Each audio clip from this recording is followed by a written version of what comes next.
जय श्री राधे, हर हर महादेव। मित्रों, आपका हमारे चैनल पर हार्दिक सुस्वागत है। आज हम एकादशी व्रत कथा पर विशेष बहुत बड़ी वीडियो लेकर के आए हैं। यदि आपके पास भगवान श्री कृष्ण की सामर्थ्यमान भक्ति का प्रताप है तो जीवन में कोई भी आपका कोई बाल भी बांका नहीं कर पाएगा। तो हमारी विशिष्ट वीडियो बहुत बड़ी हो सकती है, क्योंकि हम जो प्रमाण पुराणों से चुन करके ले आते हैं वही हमारे साथ जो जुड़े हुए समस्त भारत से जो लोग हैं उन तक पहुँचे। तो आरंभ करता हूँ। हमारे देश में सामान्यतः सब लोग उपवास करते हैं, अर्थात व्रत करते हैं। सप्ताह के कौन से दिन कौन सा उपवास व्रत रखते हैं और उसके द्वारा विविध देवताओं को प्रसन्न करने की इच्छा होती है। इस व्रत के पीछे कोई तो उद्देश्य निश्चित ही होता होगा। साधारणतः धन प्राप्ति के हेतु या बीमारी से ठीक होने के लिए, राजनीति में अच्छा पद प्रतिष्ठा पाने के लिए, अच्छी नौकरी या पति या पत्नी की प्राप्ति के लिए लोग उपवास करते हैं। भौतिक इच्छा प्राप्ति के लिए उपवास करने से बहुत बार जो है शुभ फल मिला है, पर यह फल भौतिक होने से सिर्फ क्षणिक होता है। ऐसे व्रत करना मतलब भगवान से किया हुआ सौदा ही है। हमारी इच्छा पूरी होते ही व्रत समाप्त करके हम भूल जाते हैं। जरूरत खत्म होते ही वैद्य की गुंजाइश नहीं रहती। श्री भक्ति वेदांत स्वामी महाराज ऐसे अनुष्ठानों को भौतिक धर्म कहते थे।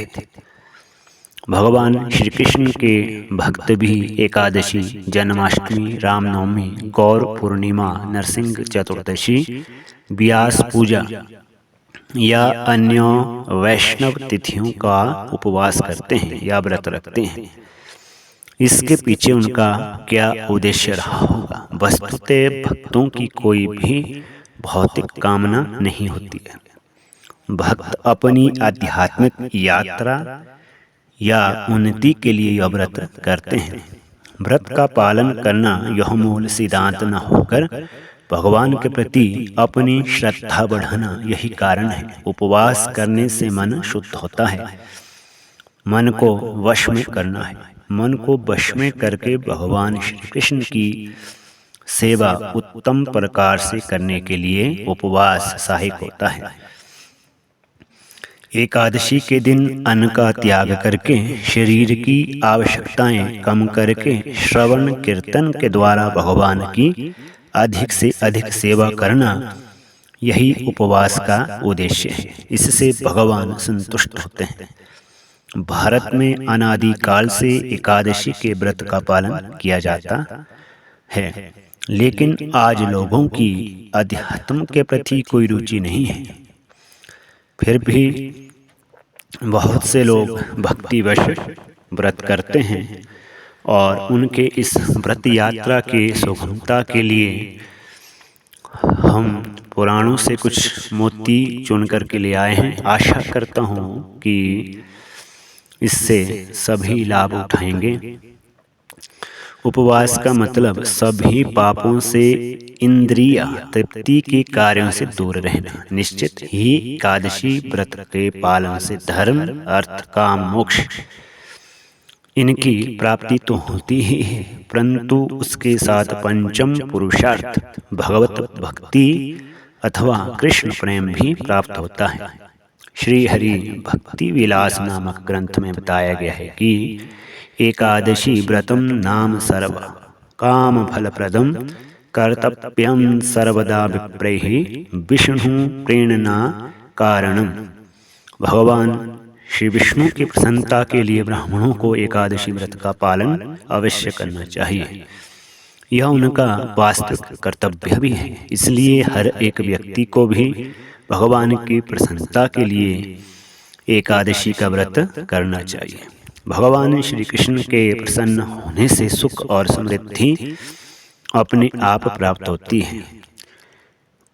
विष्णुपाद नित्य लीला प्रविष्ट सच्चिदानंद भक्ति विनोद ठाकुर अपने एक गीत में लिखते हैं, माधव तिथि भक्ति जननी यतने पालन करी। अर्थात माधव तिथि एकादशी व्रत भक्ति जननी का मतलब हमारे हृदय में भक्ति को जन्म देने वाली, इसलिए वे कहते हैं कि हमें प्रयत्न पूर्वक उसका पालन करना चाहिए। जिससे यह एकादशी अच्छी नहीं लगती वो जीते जी इस सृष्टि पर जो है बाहर होता है। जो एकादशी का व्रत करते हैं उसे निश्चित वैकुंठ प्राप्त होता है। इसलिए तुकाराम संत महाराज जी कहते थे कि जिसने पूर्व जन्मों में पुण्यों की राशियां एकत्रित की हो वे ही केवल एकादशी व्रत का पालन कर सकते हैं। जो भक्त को दिन रात एकादशी के बारे में सोचते हैं या नित्य नियम के साथ एकादशी पालन करते हैं वे अवश्य वैकुंठ जाएंगे। जो भक्त एकादशी के दिन जागरण करते हुए भगवान श्री हरि के नामों का स्मरण करता है, उन पवित्र नामों का गायन करता है, वह भगवान का सच्चा भक्त है।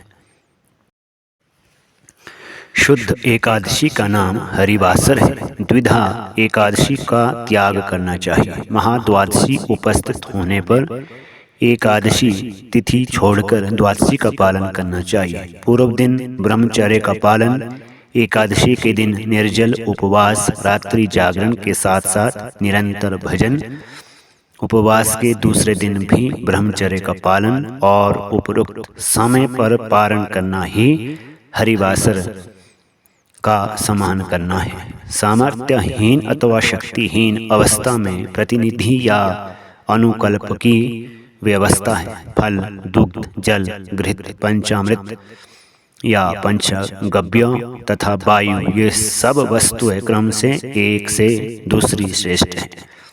महाभारत उद्योग पर्व के अनुसार जल, मूल, फल, दुग्ध, घृत, गुरुवचन और औषधि इनसे व्रत नष्ट नहीं होता है। अनुकल्प में केवल फलाहार की व्यवस्था है। अतएव अपनी एकादशी व्रत के समय इंद्रियों को संयमित करके एकादशी का पालन करें। एकादशी को अरुणोदय काल अर्थात सूर्योदय से पूर्व 1 घंटा 36 मिनट के मध्य यदि द्वादशी या दशमी किंचित स्पर्श करे तब वह एकादशी द्विधा कहलाती है। यदि एकादशी के शेष भाग में द्वादशी शुरू हो जाए तब इसमें कोई दोष नहीं रहता, वही पालनीय है। अधिक जानकारी के लिए श्री हरि भक्ति विलास ग्रंथ में 12 और 13 अध्याय का अनुसरण करें। इस ग्रंथ में बहुत विस्तार से एकादशी के व्रत के नियम बताए गए हैं। जय श्री राधे, हर हर महादेव। हम आज वीडियो लेकर के आए हैं उत्पन्ना एकादशी व्रत पर। उत्पन्ना एकादशी का व्रत 26 नवंबर दिन मंगलवार को रखा जाएगा। इस दिन व्रत रखकर भगवान विष्णु की विधि विधान से पूजा की जाएगी। जिन लोगों को एकादशी व्रत का प्रारंभ करना होता है वे उत्पन्ना एकादशी से इसकी शुरुआत करते हैं, क्योंकि इस दिन ही देवी एकादशी की उत्पत्ति हुई थी। सनातन पंचांग के अनुसार मार्गशीर्ष या अगहन मास के कृष्ण पक्ष की एकादशी तिथि को उत्पन्ना एकादशी होती है। इस दिन पूजा के समय उत्पन्ना एकादशी की व्रत कथा अवश्य सुने, जिससे आपके सकल मनोरथ पूर्ण हो सके। तो प्रारंभ करते हैं।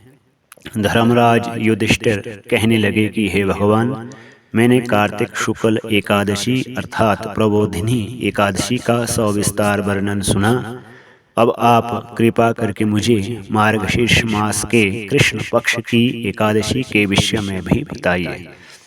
इस एकादशी का क्या नाम है तथा इसके व्रत का क्या विधान है, इसकी विधि क्या है इसका व्रत करने से किस फल की प्राप्ति होती है, कृपया यह सब विधान पूर्वक कहिए। श्री भगवान बोलते हैं कि मार्गशीर्ष मास के कृष्ण पक्ष में आने वाली इस एकादशी को उत्पन्ना एकादशी कहा जाता है। यह व्रत शंखोद्धार तीर्थ में स्नान करके भगवान के दर्शन करने से जो फल प्राप्त होता है उसके बराबर पुण्य फल मिलता है। व्रत करने वाले भक्त को जो है चोर, पाखंडी, पर स्त्रीगामी, निंदक, मिथ्याभाषी तथा किसी भी प्रकार के पाप से बात नहीं करनी चाहिए, अर्थात इन चीजों से दूर रहें।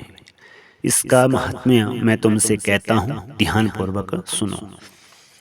युधिष्ठिर कहने लगे कि हे भगवान, आपने हजारों यज्ञ और लाखों गौदानों को भी एकादशी व्रत के बराबर नहीं बताया। सो यह तिथि सब तिथियों से उत्पन्न या उत्तम कैसे हुई, बताइए। भगवान कहते हैं कि हे युधिष्ठिर, सतयुग में मोर नामक का एक दैत्य हुआ। वह बड़ा बलवान और भयानक था। उस प्रचंड दैत्य ने इंद्र, आदित्य, वसु, वायु, अग्नि आदि सभी देवताओं को पराजित करके भगा दिया। तब इंद्र सहित सभी देवताओं ने भयभीत होकर के त्रिभुवनपति भगवान शंकर से सारा वृत्तांत कहा और बोले, हे कैलाशपति, मोर दैत्य से भयभीत होकर सब देवता मृत्युलोक में फिर रहे हैं। तब त्रिभुवनपति भगवान शंकर ने कहा, हे देवताओं, तीनों लोकों के स्वामी, भक्तों के दुखों का नाश करने वाले भगवान नारायण की शरण में जाओ, वे ही तुम्हारे दुखों को दूर कर सकते हैं। शंकर भगवान के ऐसे मधुर वचन सुनकर के सभी देवता क्षीर सागर में पहुंचे। वहां भगवान को शयन करते देख हाथ जोड़कर उनकी स्तुति करने लगे। हे देवताओं द्वारा स्तुति करने वाले और स्तुति के योग्य प्रभु, आपको बारंबार नमस्कार है। देवताओं की रक्षा करने वाले मधुसूदन, आपको नमस्कार है। आप हमारी रक्षा करें, त्राहि माम त्राहि माम। दैत्यों से भयभीत होकर हम सब आपकी शरण में आए हैं। आप इस संसार के कर्ता, माता पिता, उत्पत्ति और पालन करता और संहार करने वाले हैं। सबको शांति प्रदान करने वाले हैं। आकाश और पाताल भी आप ही हैं। सबके पितामह ब्रह्मा, सूर्य, चंद्र, अग्नि, सामग्री, होम, आहुति, मंत्र, तंत्र, जप, यजमान, यज्ञ, कर्म, कर्ता, भोक्ता, ये सब आप ही हैं। आप सर्वव्यापक हैं। आपके सिवा तीनों लोक में चर और अचर कुछ भी नहीं है। हे भगवान, दैत्य ने हमको जीतकर स्वर्ग से भ्रष्ट कर दिया है और हम सब देवता इधर उधर भागे भागे फिर रहे हैं। आप उन दैत्यों से हम सब की रक्षा करें। इंद्र के ऐसे वचन सुनकर भगवान विष्णु कहते हैं कि हे इंद्र, ऐसा मायावी दैत्य कौन है जिसने सब देवताओं को जीत लिया है? उसका नाम क्या है?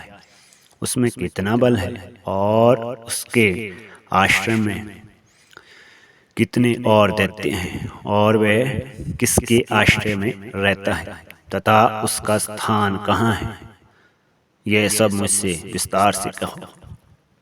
भगवान के ऐसे वचन सुनकर के इंद्र बोलते हैं कि भगवान, प्राचीन समय में एक नाड़ीजंग नामक राक्षस था।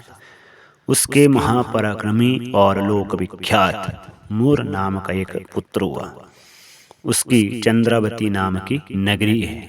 उसी ने सब देवताओं को स्वर्ग से निकालकर वहां अपना अधिकार जमा लिया है। उसने इंद्र, अग्नि, वरुण, यम, वायु, ईश, चंद्रमा, नैऋत्य आदि सब के स्थान पर अधिकार कर लिया है। सूर्य बनकर स्वयं ही प्रकाशित हो रहा है, स्वयं ही मेघ बनकर बैठा है और सबसे अजय है। हे असुर निकंदन, उस दुष्ट को मारकर देवताओं को अजय बनाइए। यह सुनकर भगवान कहते हैं कि हे देवताओं, मैं शीघ्र ही उसका संहार करूंगा। तुम चंद्रावती नगरी जाओ। इस प्रकार कहकर भगवान सहित सभी देवताओं ने चंद्रावती नगरी की ओर प्रस्थान किया। उस समय जब दैत्य मूर सेना सहित युद्ध भूमि में गर्जना कर रहा था। उसकी भयानक गर्जना सुनकर सभी देवता भय के मारे चारों दिशाओं में भागते हैं। जब स्वयं भगवान रणभूमि में आए तो दैत्य उन पर भी अस्त्र शस्त्र आयुध लेकर दौड़ते हैं। भगवानों में अर्थात श्री कृष्ण भगवान ने, नारायण भगवान ने उन्हें सर्प के समान अपने बाणों से बींध डाला। बहुत से दैत्य मारे गए, केवल मुर शेष रहा। वह अविचल भाव से भगवान के साथ युद्ध करता रहा। भगवान जो जो भी तीक्ष्ण बाण चलाते वह उसके लिए पुष्प सिद्ध होता। उसका शरीर छिन्न भिन्न हो गया, किंतु वह लगातार फिर भी युद्ध करता रहा। दोनों के बीच मल्ल युद्ध भी हुआ। 10,000 वर्ष तक उनका युद्ध चलता रहा, किंतु मुर नहीं हारा। थककर भगवान बद्री का आश्रम चले गए। वहाँ हेमवती नामक सुंदर गुफा थी। उसमें विश्राम करने के लिए भगवान उसके अंदर प्रवेश कर गए। यह गुफा 12 योजन लंबी थी और उसका एक ही द्वार था। भगवान विष्णु वहाँ योग निद्रा की गोद में सो गए। मुर भी पीछे पीछे आ गया और भगवान को सोया देकर मारने को उद्यत हुआ। तभी भगवान के शरीर से उज्ज्वल कांतिमय रूप वाली देवी प्रकट हुई। देवी ने राक्षस मुर को ललकारा, युद्ध किया और उसे तत्काल मौत के घाट उतार दिया। श्री हरि जब योग निद्रा की गोद से उठे तो सब बातों को जानकर उस देवी से कहा कि आपका नाम एकादशी है, क्योंकि आपका जन्म एकादशी के दिन हुआ है। अतः आप उत्पन्ना एकादशी के नाम से समस्त विश्व में, संसार में पूजित हो गए। जय श्री राधे। हर हर महादेव।